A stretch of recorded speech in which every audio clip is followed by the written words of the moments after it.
Assalamualaikum warahmatullahi wabarakatuh.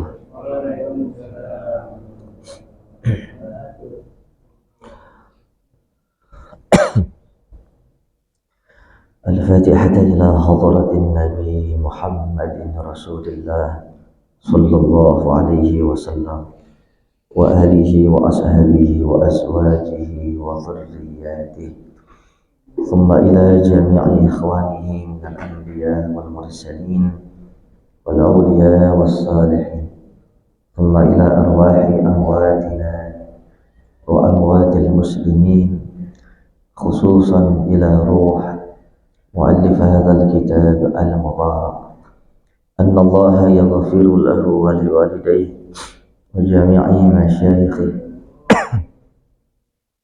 wa anna Allah yanfa'una bihi wa bi'ulumihi fid darain amin. Al-Fatihah.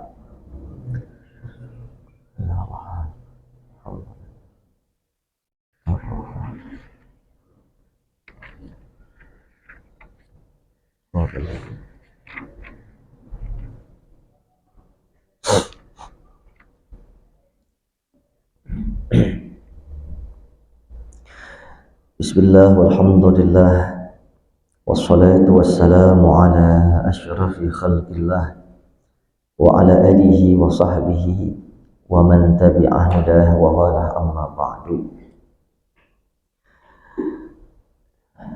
Jamaah Masjid Al-Manar yang dimuliakan Allah, alhamdulillah siang ini kita masih diperkenankan untuk silaturahim, menuntut ilmu. Kita berharap mudah-mudahan waktu-waktu yang tersisa ini Allah berikan kita ilmu yang manfaat. Bismillahirrahmanirrahim. Kita lanjut hadis yang ke-17, masih bab tentang mujahadah. Bang Asyaf tumben moto saya ya.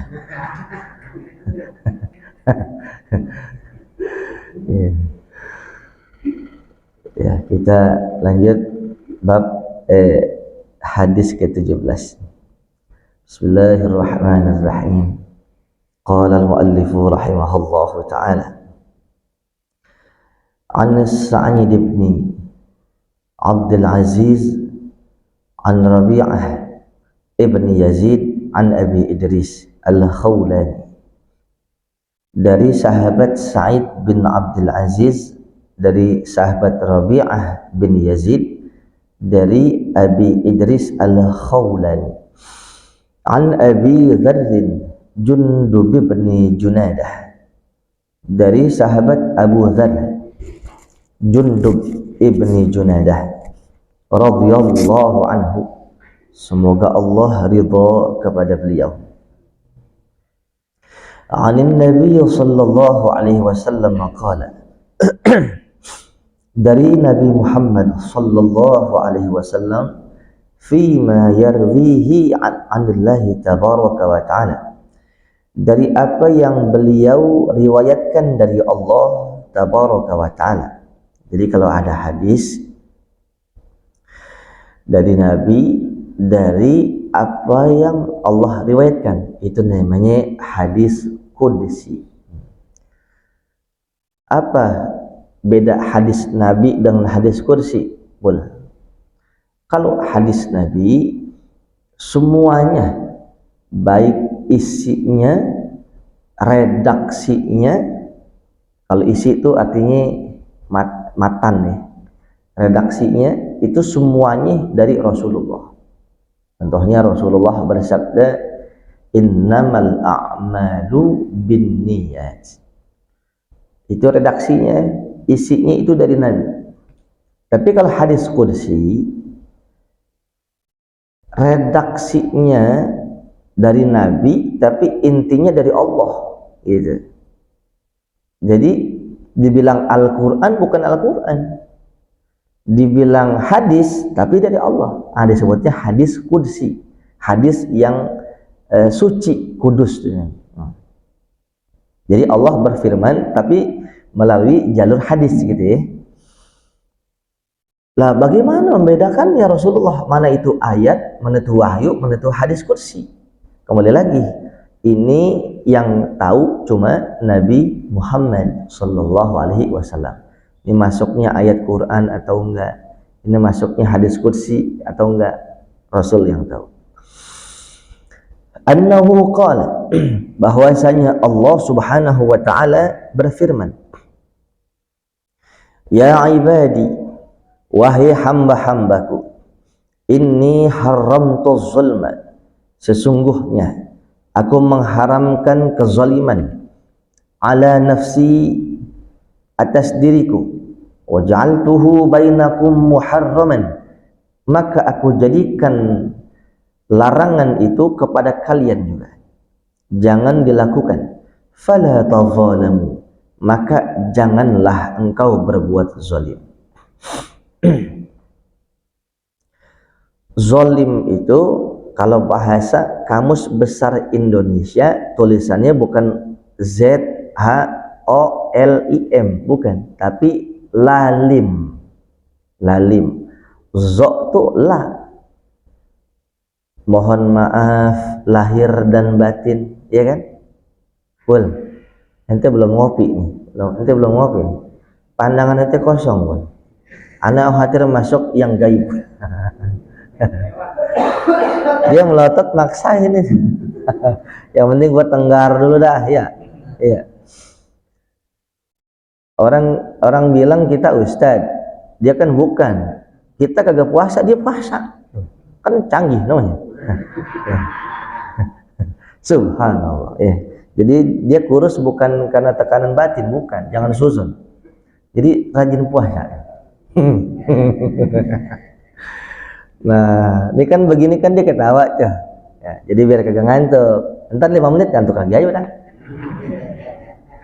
Ini pun. Zolim itu kalau di Kamus Besar Bahasa Indonesia bukan zolim, lalim.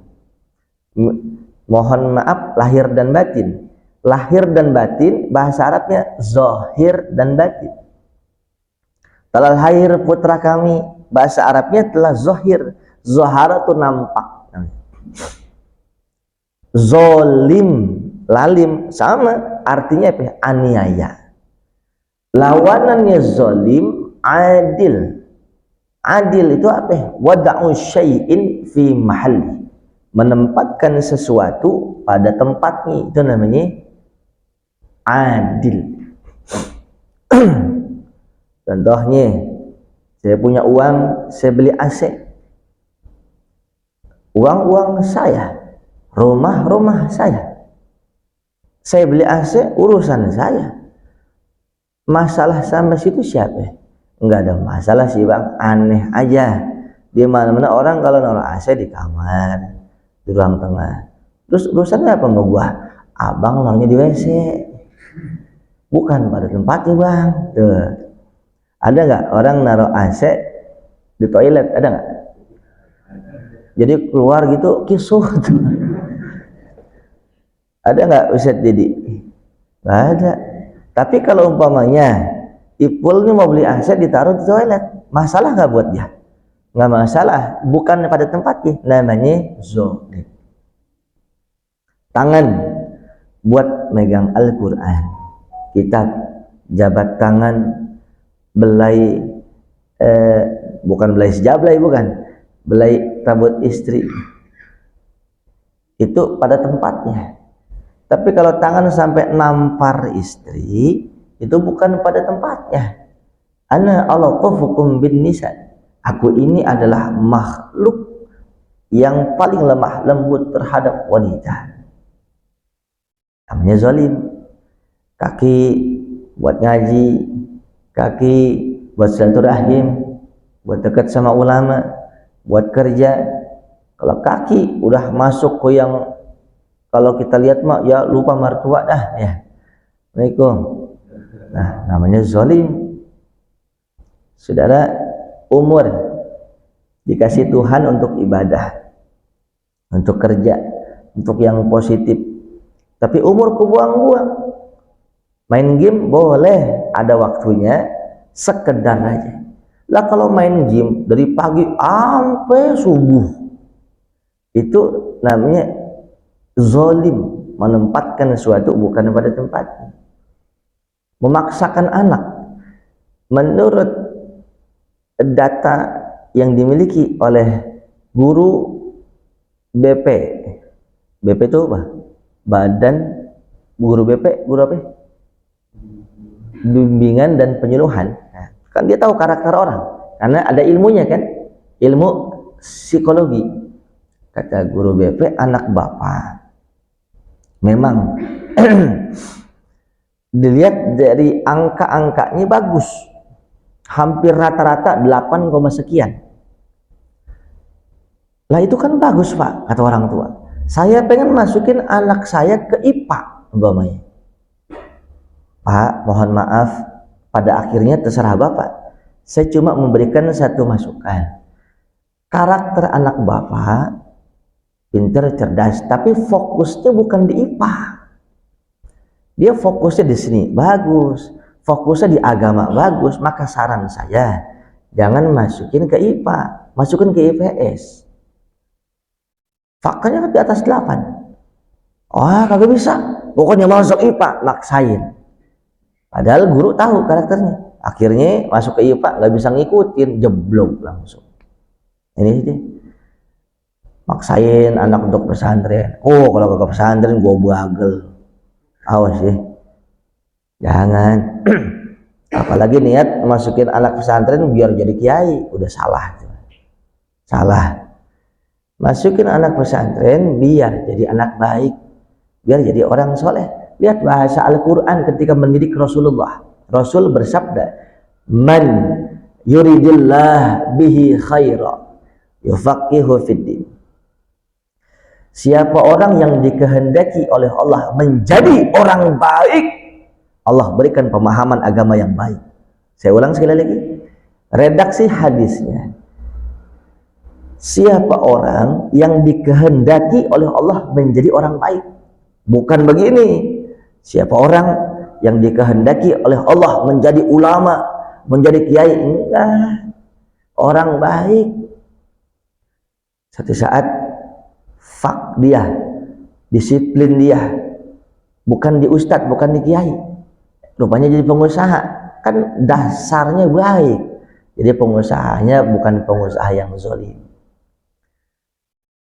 Emang warisan engkong, bawanya tukang dagang, cakep nyaloin rumah dia, proyek terus, tapi dasarnya pesantren dia baik, norma-norma akhlaknya udah baik, maka jadilah pedagang yang baik, pegawai, bos semua, lawyer asal baik. Jangan dikata ustadz kiai ahli surga, belum tentu.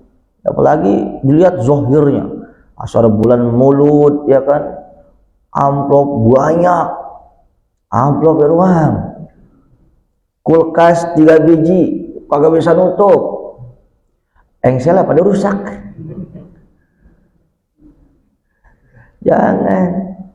Jangan tertipu. Fa'alimun bi'ilmihi lam ya'malan mu'azzabun min qabli ubadil wasan. Alim, ulama yang punya ilmu, jadi diamalkan ilmunya. Sebelum orang yang musyrik, yang nyembah berhala, itu ulama yang diazab duluan oleh malaikat. Ngerti hukum, nginjek-nginjek hukum. Udah tahu haram karena disuap jadi halal. Udah tahu nggak boleh karena kepentingan terdesak. Udah dah. Saudara yang saya muliakan, kembali lagi, zalim lawannya adil. Maka segala sesuatu kita harus dengan ilmunya. Kita mohon kepada Allah, mudah-mudahan kita juga digolongkan sebagai orang-orang yang baik.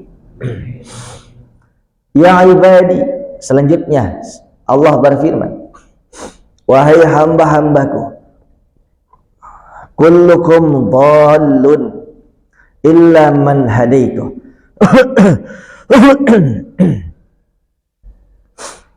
Setiap dari kalian itu sesat, illa man hadaituhu, kecuali orang yang aku berikan petunjuk. Fastahduni, maka mohonlah petunjuk kepadaku.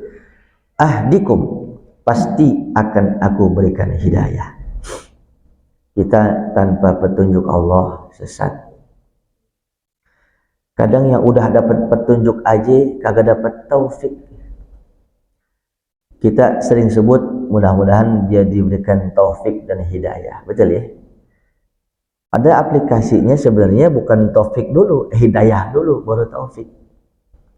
Hidayah itu petunjuk, taufik itu adalah bimbingan Allah. Saya sering contohkan begini, Mang Asep, Mang Asep, Mang Asep, takwin. Ya, kurang vitamin Mang Asep.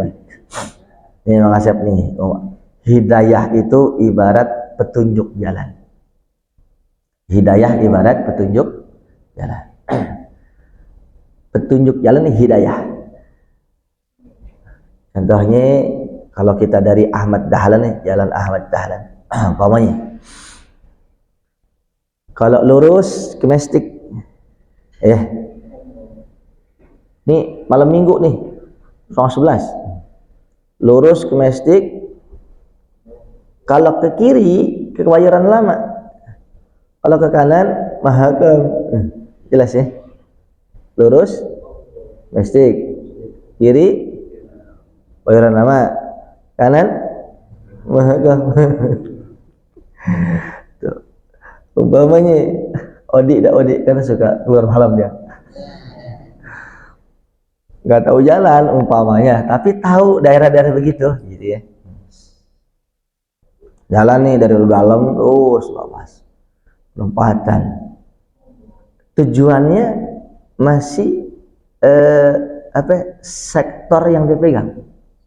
Bayoran Lama masih nggak, umpamanya ente mau nyari Bayoran Lama deh ya, mau nyari belut gitu, pasar ikan kan ada teh, Mestik tutup, Bayoran kemana? Ke kiri. Itu kan petunjuk. Kebayoran tujuannya ke kiri. Ketika lampu hijau, ente lihat kanan Mahakam. Jam berapa? 11. Kalau ada sate, kenapa kudu beli kambing, ya kan?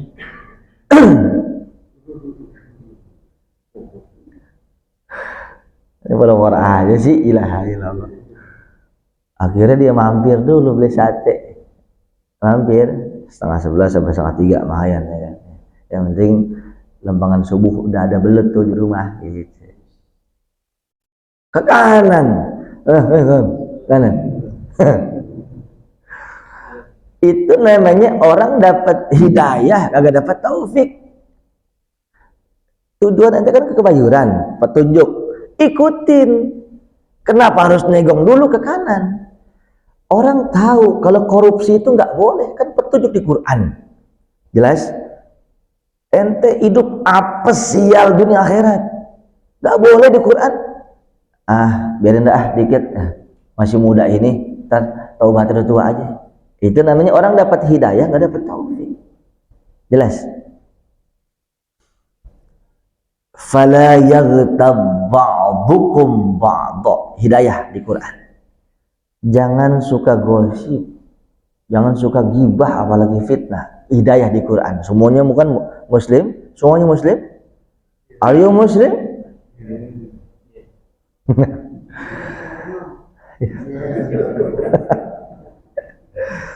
Nih saudara, muslim, Quran kita Al-Quran. Pernah dong bahkan tahu fala yaghtab ba'dukum ba'dha. Jangan gosip, ngomongin orang, dengki, termasuk fitnah. Udah tahu dong, itu hidayah namanya, petunjuk, nggak boleh.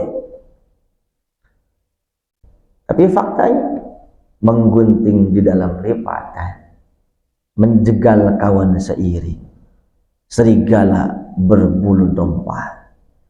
Apapun untuk tinggi, sekalipun nginjek kepala sahabat sendiri, kagak urusan. Sikut kanan, tendang kiri, pukul depan, yang penting gue bisa hebat. Ini namanya orang dapat hidayah, nggak dapat taufik. Jelas? Termasuk kiai ada. Pak Yai, ini hukumnya piye Pak Yai? Allahu Akbar, Masya Allah. Istighfar ente. Haram hukumnya. Jelas. Haram hukumnya. Tapi ini Pak Kiai buat kepentingan ini haram. Pak Kiai, ini sedikit bisyarah buat Pak Kiai, sekedar 250 juta. Ini kunci rumah di Pondok Indah. Ini mobilnya, biar kata tapi masih bagus Pak Kiai. Kira-kira memang tidak bisa diusahakan Kiai masalah ini yang haram. Begini ya, sebenarnya sih ada yang membolehkan. Ada kaul ulama yang boleh. Jadi udah ente pakai ini aja udah ya. Udah diam-diam aja deh jalan. Makasih Ki, nggak apa-apa sama-sama. Astagfirullah. Oi. Saudara, masjid wakaf. Contohnya, musola wakaf, kuburan wakaf, pesantren, timbang di sampingnya ada gedung, timbang di sampingnya ada mall, digusur, dijual saudara. Wakaf la yuhabu, tidak boleh dikasih orang, karena wakaf la yurosi, tidak boleh diwariskan. La yuba'u, kagak boleh dijual. Udah jelas. Pernah terjadi penggusuran, dibolehkan dalam agama Islam untuk kepentingan masyarakat umum.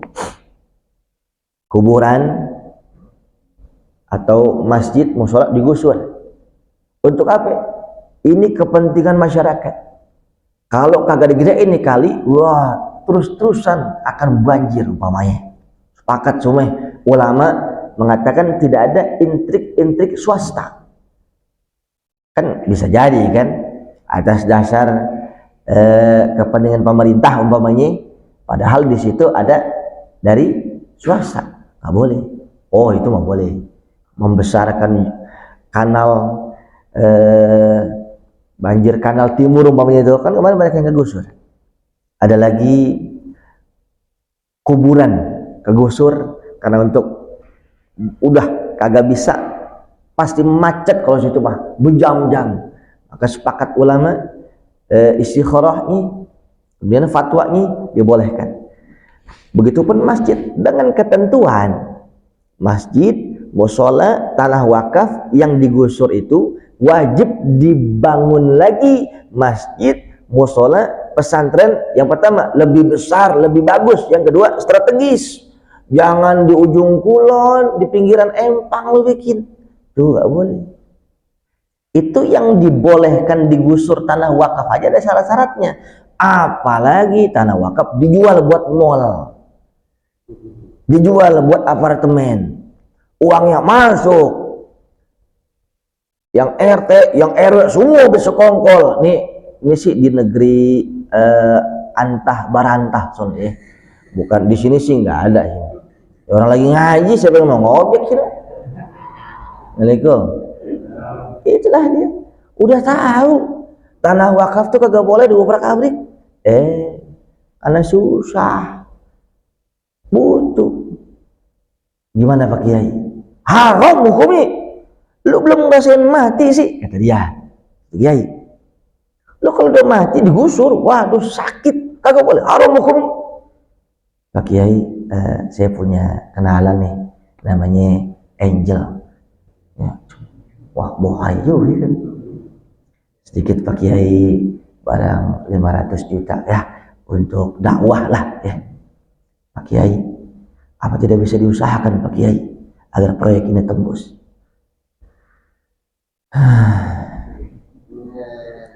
Bisa sih sebenarnya.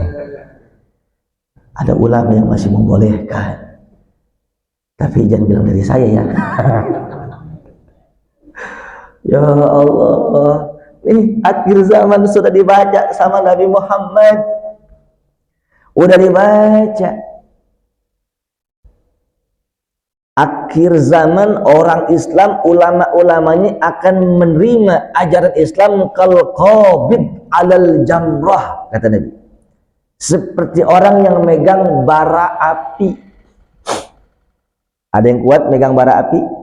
Contohnya, Bang Odi. Mohon maaf ya, contoh. Saya lempar, sohib kan. Saya lemparin roti. Bro, bagi-bagi bro. Alhamdulillah, nongol lagi lapar. Makan. Saya lemparin lagi umpamanya rokok. Lah emang timpalan gua. Yang enak-enak ditangkep. Satu saat, bro, tangkap nih. Lu, tangkap. Waduh, panas. Gimana sih lu? Bara api. Yang enak-enak dipegang. Yang kagak enak dilepeh semua. Itu akhir zaman. Udah nggak boleh makan uang riba. Ngapa lu? Baik. Udah kagak boleh nyolong. Ngapa mesti ngentit? Tapi pakai ini banyak, pakai kita bagi dua. Kalau bagi dua bisa 1,3 M. Coba bagi 3. Berapa kita? Iya deh, nanti aneh cari dalilnya. Lah kalau ulama kiainya kayak kiai. Piye umatnya? Auzubillah min. Guru kencing berdiri. Murid kencing, ya Allah. Bapak kalong, anak kampret. Bapak tukang nyolong, pasti anaknya. Pasti begitu hukum seleksi alam. Makana fil aba, kana fil abna. Yang dilakukan oleh orang tua pasti ular ke anaknya. Oh maaf, air batin nih, ada seorang koruptor, dia punya ilmu belut putih. Ini kiasan, kalau dia korupsi kalis terus, cantik mainnya. Yang tahu gue kan, anaknya di pesantrenin 9 tahun, luar biasa, berprestasi di pesantrennya, baik-baik. Yuk Islam balikin ke Quran. Tidak ada satupun sejarah anak manusia lompat pagar daripada pagar syariat yang hidupnya bahagia dunia akhirat. Gak ada. The experience is the best teacher in the world. Tadi gue nyarap apa dulu ya? Itu kan, pengalaman adalah guru yang paling baik. Gak usah kita menjadi objek penderita. Di Quran udah macam-macam orang model begitu, hancur. Tapi anak saya 9 tahun Pak Ustadz, sekarang jadi imam, sekarang bisa khotib. Bom waktu, tunggu aja. Kata-kata Nabi, kullu lahmin nabata min haram fannar aulabi. Setiap daging yang tumbuh dari harta yang haram, daging itu bukan anak, bukan istri, tapi neraka di dunia. Lambat laun, orang tua. Ada sih sebagian bokapnya brengsek, koruptor, anaknya soleh, Allah kan punya kuasa. Tapi karena ada sir-sir daripada jalur setan dari darah terbuat dari makan yang haram, maka spermatozoid pada cucunya, auzubillah min zalik, ada kelainan, ada yang begini, petaka mulu, hancur rumah tangganya. Yuk balik ke Quran, udah. Ente mau kabur kemana?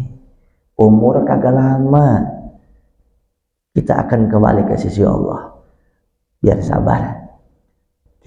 Makanya kita kerja nih di sini ya. Saban bulan dapat gaji pul. Ya, alhamdulillah. Tapi sebagai seorang muslim jangan menitik beratkan pendapatan dari itu aja, jangan, bodoh namanya. Lihat konsep Al-Qur'an. Wa may yattaqillah yaj'al lahu makhraja. Siapa orang yang takwa kepada Allah, diberikan jalan keluar yang banyak. Yang kedua, wa yarzuqhu min haitsu la yahtasib. Allah akan berikan rizki. Perhatiin, Allah ini kan sering diulang ya, nanebin dalam hati.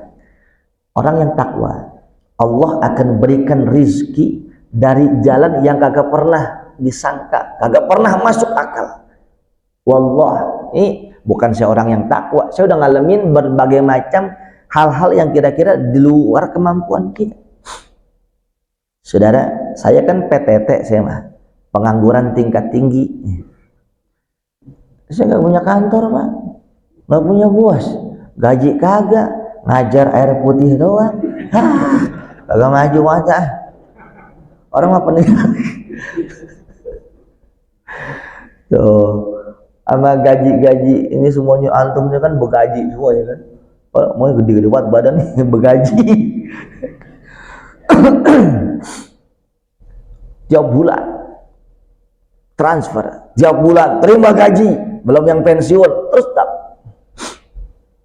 Mohon maaf lahir dan batin, teman saya ada yang salah satu bank konvensional, udah manajer area, udah yang kepala kanwil, macam-macam. Semuanya datang ke rumah saya, curhat awalnya. Ya, sebagai orang yang dikatakan ngerti agama sedikit, wajiblah kita saling memberikan nasihat kan. Ujungnya apa? Bro, minjem uang dong bro. Lo PA, lo kan bos, ngapa minjem uang sama gue yang susah, gue kagak punya gaji. Uang lo kan gue tahu ada 3,5 M bos, karena dia yang megang uang. Kita enggak apa-apa tuh pul. Kita nabung nih, nabung di bank syariah ya, bank syariah. Kalau saya ada satu di bank konvensional, bank A gitu ya. Ini kalau kira-kira bahasanya dari perusahaan, kalau kita dakwah macam-macam, kalau kita jual beli. Saya kan dagang batu permata ya Pak, jadi kalau mau beli sama saya aja Pak, gampang urusan. Dia bank syariah tuh nggak ada, karena yang beli kawan-kawan kita dari Chinese. Oh nggak masalah, kan jual beli ya kan, kalau jual akidah gitu. Dia transfer ke bank konvensional A. Gue tahu bro, uang lu tuh 3,3 M. Gue minjem dong. Ya. Itu yang manajer area, yang kakanwil, yang mohon maaf, yang di macam-macam punya jabatan, ngutangnya sama saya. Oh tanya tuh kayak gitu, yang 80 juta, yang macam-macam. Tapi sebelum saya kasih orang itu utang, saya istikharah dulu. Ada orang dikasih utang malah jadi dosa gitu. Kiki mengutang, Odi mengutang, tapi gue tahu kalau mengutang ngasih dia mungkin jadi ingkar janji. Dikasih sebulan dia akan mundur-mundur. Raddud dain zulmun, nunda bayar utang kan zalim. Kapan mau bayar? Sebulan deh. Tapi istikharahnya dikasih. Oh ini berarti uang sekian juta, ntar sebulan bisa jadi 2 tahun, maka memberikan peluang dia untuk zalim, jangan dikasih. Jelas. Ada orang yang dikasih utang, manfaat buat dia. Termasuk juga kita ngasih utang. Ada orang susah amat, asal kita ngeliat awalnya mau ngerendah saja, mau nangis saja, mengasih ya. Dan dia butuh. Dalam hati kita, dia orang baik, kita kasih uang, ngutangin kan, niat tulus, udah deh bang, gak usah dibayar, buat ente aja. Salah itu, gak boleh. Tapi kan dalam hadis ada, memutihkan utang itu sangat mulia. Caranya jangan begitu, ntar belakangan, biar dia ada usaha dulu untuk balikin. Didik dia, jangan menjadi orang yang suka ngutang-ngutang terus. Harus ngasih dong, masa begini terus. Nah, kita kasih nih, coba. Kita ada niatan pengen ngasih buat dia aja lah. Jangan ngomong, jangan. Abang mau bayar kapan? Bulan besok, oh Ustaz. Oh ya udah, nggak apa-apa. Kan ada usaha dia untuk berusaha untuk balikin utang, betul? Didik dia untuk tanggung jawab. Begitu balikin pas pada waktunya. Oh Ustaz, ini 5 juta saya balikin. Bang, saya redo, saya ikhlas, udah buat abang ngaji, buat anak istri yang lagi pesantren. Begitu caranya dalam Islam. Jelas sampai sini. Jadi jangan kaku kita dalam agama, dan jangan suuzon kita. Apalagi orang yang mengerti ilmu, tidak akan berlaku sesuatu kecuali dengan ilmunya. Ini sama bini pelit banget, sama biduan bares.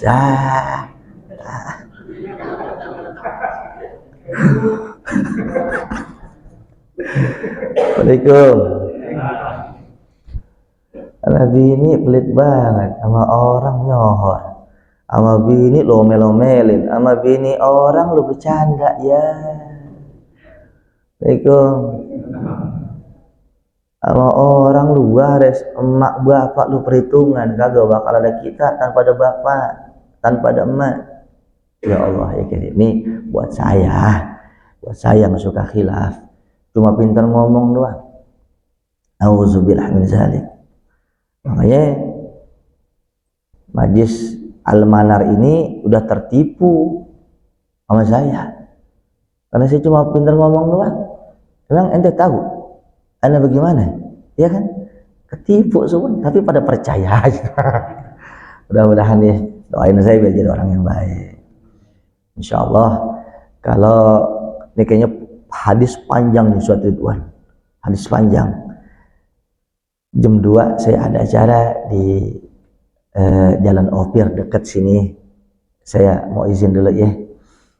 Kalau masih kurang, ini hari apa nih? Besok hari apa?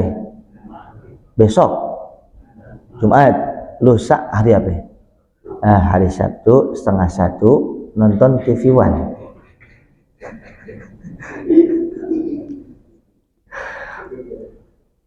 Ngaji bareng saya, insyaallah live langsung, insyaallah ada manfaatnya.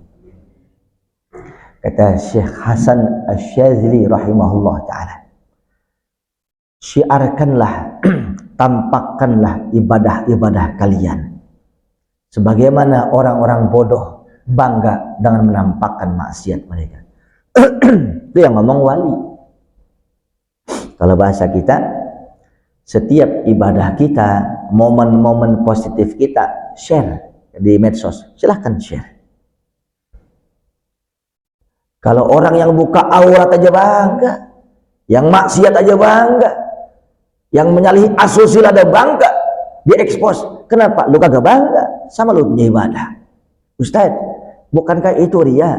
Pala ente mod. Tahu mod nggak? Masalah ria, masalah hati. Kan agama kita mengajarkan share kebaikan. Share, ente tahu share? Share itu dari bahasa Arab, syiar. Share, tampakkanlah. Orang kalau pulang sholat Jumat ke masjid A, lewat sini. Pulangnya kalau bisa jangan lewat sini, lewat sono, biar syiar Islam. Begitupun sholat Idul Fitri, jalur sini, pulang jangan di sini lagi, lewat sono, biar ketemu yang lain, syiar agama. Masalah ria, masalah tidak ria, masalah sombong, masalah tidak sombong, kan perkara hati. Kalau kita nggak paham, nggak usah sibuk mikirin orang. Yang terpenting kita sudah menjalankan perintah agama. Begitu kan? Zaman sekarang dibolak-balik. Loh, gini hari masih muda ngaji. Emang yang ngaji-ngaji di Masjid Salim udah pasti masuk surga? Kagak. Bagedor. Yang ngaji aja kagak masuk surga, apalagi lu yang mancing mulu. Kan kudunya begitu. Iya. Yang pakai jilbab dikata lagunya. Kartu asnya gue tahu di sekolahan. Sekarang pakai hijab syar'i lagi, pakai niqab. Emang lu ninja? Emang lu pasti masuk surga? Sok suci lu. Tuh begitu. Kudunya mikir. Kan lu tahu yang pakai hijab aja belum tentu masuk surga, apalagi lu yang burik. Coba itu. Sekagak pastinya orang pakai hijab. Mohon maaf. Orang pakai hijab belum tentu masuk surga. Paling enggak dia udah menjalankan syariat. Urusan beres. Kita kebangetan kepo jadi manusia. Suka mikirin rumah tangga orang. Rumah tangga kita kagak becus kita pikirin. Melototin gue ini. Ya kita doa yang sedikit ini mudah-mudahan dapat manfaat ya. Mohon maaf lahir dan batin kalau penjelasannya wah udah ngalor ngidul mah. Orang saya kata orang antum semua ketipu mas saya gitu. Tukang tipu ini mah ngomong kemana tahu. Minggu depan sehat panjang umur kita lanjutkan hadis ini ya. Ntar setengah saya bahas hari Sabtu di TV One. Makanya ngaji ya. Mudah-mudahan ada manfaatnya. Bismillahirrahmanirrahim. Alhamdulillahirabbil alamin. Wa sallallahu ala sayyidina Muhammadin nabiyil ummi wa ala alihi wa sahbihi wa sallam. Allahumma a'izzal Islam wal muslimin. Allahumma a'izzal Islam wal muslimin. Allahumma a'izzal Islam wal muslimin wa azilla syirka wal musyrikin wa dammir a'da'ad-din wa a'li kalimataka ila yaumiddin waj'al Allahumma unsurna ala jami'i a'da'il Islam nasran aziza wa khidhilhum khidlanan kabira wa dammirhum tadmiran syadida ودبرهم تدبيرا واجعلهم هباء منثورا واجعلهم من الأخسرين أعمالا وقنا شر الأسوأ وشر العداء وشر الداء ولا تجعلنا محلا للبلوى ولا تجعلنا فتنة للقوم الظالمين وأخرجنا منهم سالم غانم ونجنا منهم برحمتك يا أرحم الراحمين ربنا آتنا في الدنيا حسنة وفي الآخرة حسنة وقنا عذاب النار ربنا تقبل منا إنك أنت السميع العليم وتب علينا إنك أنت التواب الرحيم وصلى الله على سيدنا محمد النبي الأمي وعلى آله وصحبه وسلم سبحان ربك رب العزة عما يصفون وسلام على المرسلين والحمد لله رب العالمين. Assalamualaikum warahmatullahi wabarakatuh.